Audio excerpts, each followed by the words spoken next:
Kristen, Basilio, nasa na kayo? Nandito na ang nanay. Kristen, Basilio. Anak, Basilio, nandito na ang nanay. Anak ko, huwag ka nang umiyak. Nandito na ang nanay.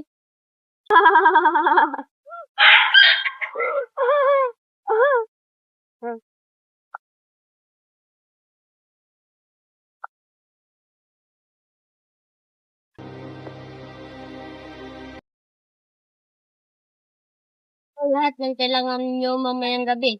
Asahan mong matutupad ang gusto mo bago magbukang liwayway. Kailangan ko sigurong sulatan ng aking mga kaibigan para magsidalo. Pakasikapin mo sanang hindi makakasama ang kura. Bakit naman? Nakakatakot ang maaaring mangyari kung naroon siya. At nakakatakot ang kanyang mga mata. Pag nakatitig sa akin, pag kinakausap niya ako, kakaiba ang tono niya. At kung ano-ano ang mga bagay ang utusan niya. Maaaring hindi natin siya ibitahin. Panauhin mo siya at madali naman siyang kausapin. Pero susikapin kong mangyayari ang gusto mo. Alam na po.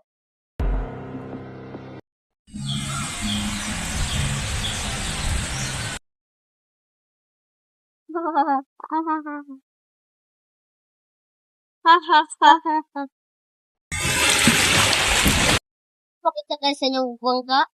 Masira kasi ang aming bangka, kaya hindi kami makapangangbat. Sige.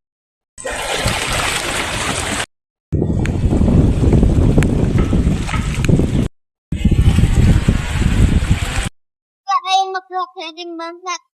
Wala! Wala dyan! Yung bangkero. Wala, ayun siya!